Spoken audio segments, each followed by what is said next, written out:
ha pasado? Esta semana el Team Norte estuvo desatado. Hubieron muchos spoilers por allí, muchos paneles sin contexto que todo el mundo se creyó. Todo el mundo dio por hecho que el Ruby por Aqua era real. Y la verdad es que no los culpo. Después de lo que vimos en el capítulo anterior con ese panel de Ruby declarándosela al doctor, pues cualquier cosa podía pasar. Sin embargo, desgraciadamente para los incestuosos, para los Team Incesto, el Team Norte, el Team Ruby por Aqua, todo era fake. O bueno, realmente no era fake. Las imágenes que estaban circulando sí eran del capítulo de esta semana, pero como estaban en japonés, no sabían el contexto real. Una vez conocemos el contexto detrás de esa escena en donde Ruby está sentada sobre las piernas de Aqua, cualquier esperanza que había de que ellos dos fueran pareja ha muerto. O bueno, de momento ha muerto, aún no lo sabemos con seguridad. Capaz y más adelante Aqua se atreve y hace canon esta cosa bien extraña. Pero en fin, hablemos de lo que ocurrió en el capítulo de esta semana.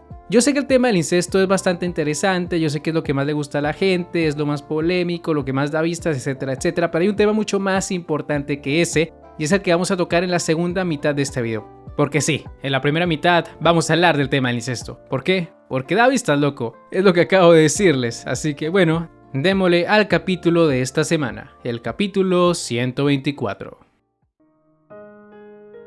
Lo primero que vemos en este capítulo es a Ruby comportándose de forma muy pegajosa con su hermano. Quiere beber de su juguito, bebe de su juguito, porque ya ustedes saben cómo funciona en Japón este tema. Para ellos los besos indirectos son un tema muy interesante, muy sexoso, muy de parejas, ¿no? Ellos son un poco raritos con este tema y Ruby no pierde su oportunidad. No solo bebe del mismo jugo de su hermano, sino que también frota su cara contra la suya, se le sienta en las piernas, se la pasa abrazándolo. Joder, esta mina estaba muy necesitada de afecto masculino o de afecto de cualquier persona a nivel general. Recordemos que en su vida anterior no la quiso nadie, a excepción del doctor. Entonces se entiende muy bien por qué ella actúa de esta manera. Es una persona que ha esperado durante años, casi 2 décadas desde que nació, para reencontrarse con el Dr. Goro, y ahora que finalmente lo tiene enfrente de ella, pues no quiere perder esa oportunidad de acercársele, de abrazarlo, de amarlo, etcétera, etcétera. Tal como dice ella, quiere recuperar el tiempo perdido.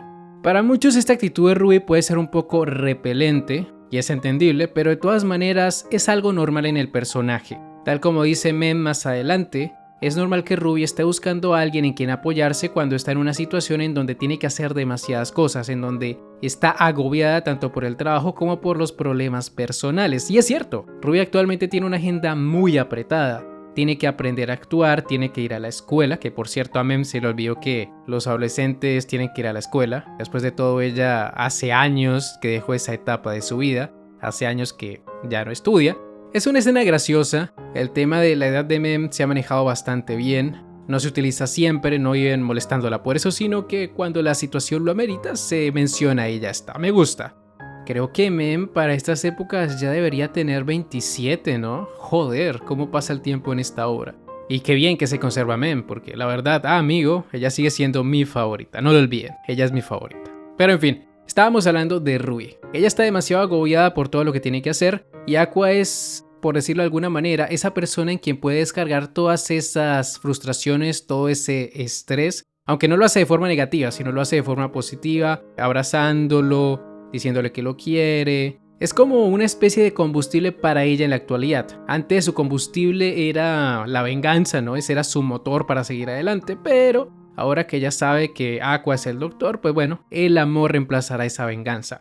Que de hecho esta actitud pegajosa de Ruby sí la pudimos apreciar en los avances del futuro en los 10 primeros capítulos del prólogo, porque ella hablaba de que podía confiarle su vida al doctor, bueno, en realidad se refería a Aqua, y se le veía muy cariñosa con él. Entonces, es una actitud que no se le va a quitar por ahora, al menos no hasta que terminen de grabar la película, y probablemente cuando termine la obra va a seguir queriendo con su hermano. Sí, es un poco horrible esto del incesto, un poco tabú tal vez, pero es lo que hay. Ruby actualmente tiene su mente muy confundida, no sabe cómo querer a su hermano. Es un tema complejo, la verdad, ya lo hablamos en el video del capítulo anterior y en este no pienso profundizar más en ello porque el tema central de este capítulo no es el incesto. El tema central es sobre Miyako y lo que ella siente por sus hijos.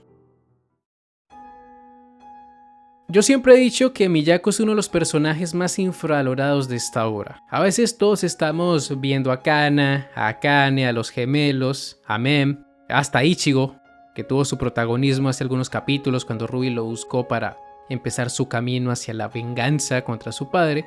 Pero nunca pensamos en Miyako, siempre la dejamos de lado. ¿Qué pensaba ella de todo esto? ¿Qué pensaba ella mientras sus hijos lentamente se volvían más oscuros, más extraños? Porque para ella debe ser raro ver a Ruby y a Aqua tan cercanos, y debió ser aún más extraño cuando los veía con esa cara de asesinos seriales y cosas así, ¿no? En este capítulo nos hablan acerca de qué es lo que piensa ella, cómo se siente con respecto a todas estas situaciones. Vemos que Miyako sí considera a Aqua y a Ruby como sus hijos verdaderos, y es algo completamente entendible. Ella los cuidó desde que tenían 0 años, prácticamente. Fue quien les cambió los pañales, quien les daba de comer, etcétera, etcétera. Ella fue más madre que hay para los chicos, solo que ellos estaban muy obsesionados con la idol y nunca le prestaron mucha atención a lo que pasaba por la mente de Miyako. En la actualidad, ella está en un gran dilema. Está entre sus deberes como presidenta de Ichigo Pro y sus deberes como madre de Ruby.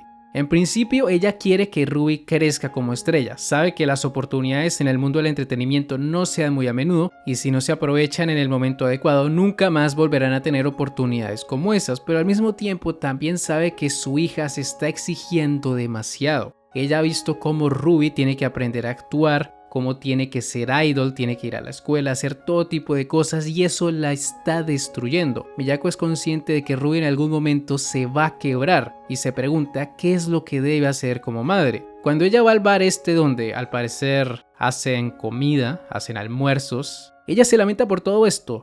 Cree que por no ser la madre biológica de los chicos, nunca podrá entenderlos.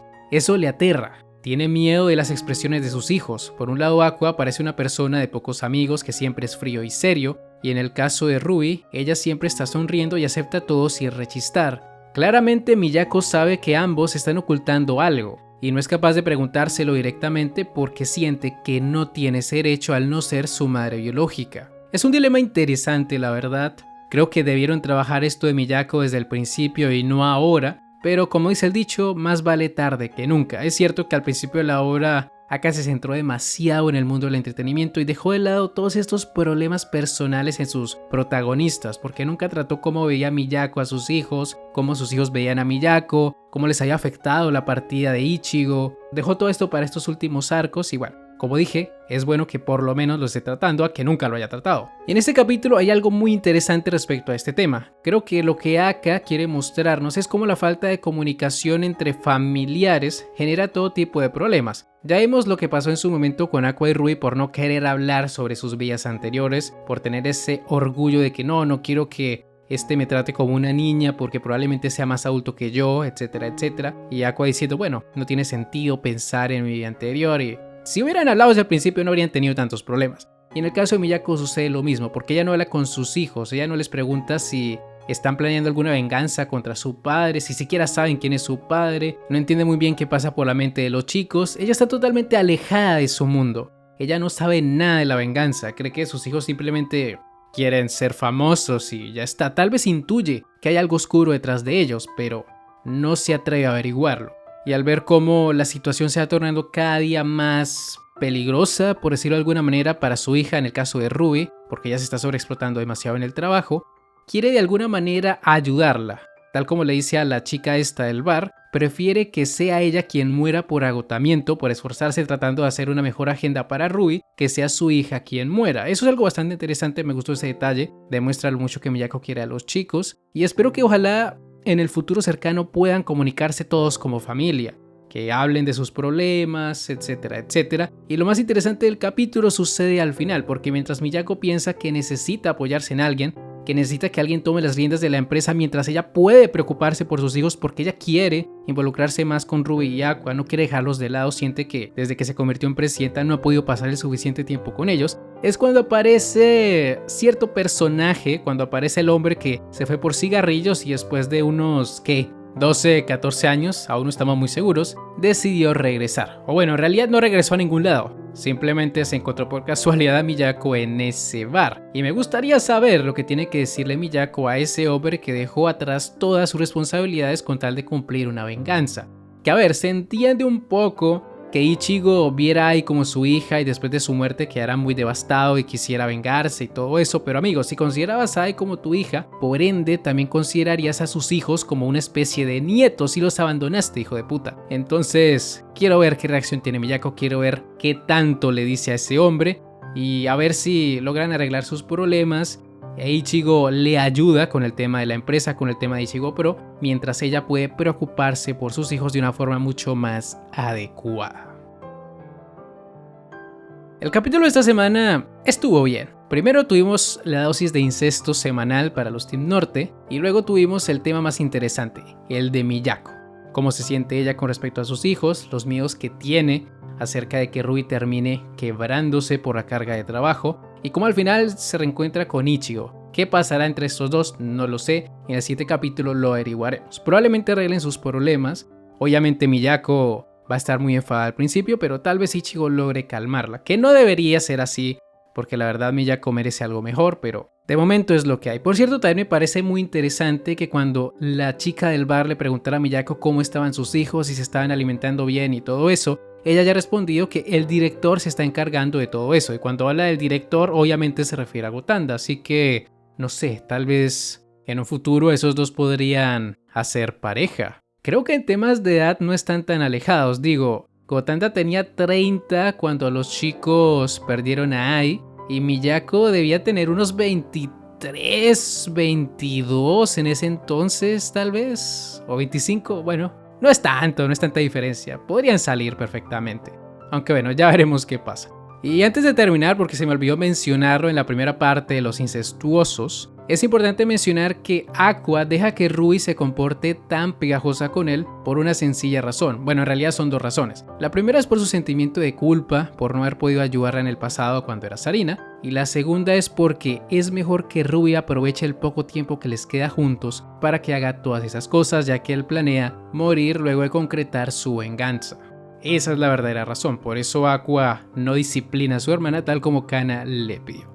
Y bueno, ya con eso llegaríamos al final de esta review semanal. Si les ha gustado, no olviden dejar un buen like, suscribirse, síganme en mis redes sociales que están en la descripción. Y ahora sí, me despido. Hasta la próxima. El Psy Kongru.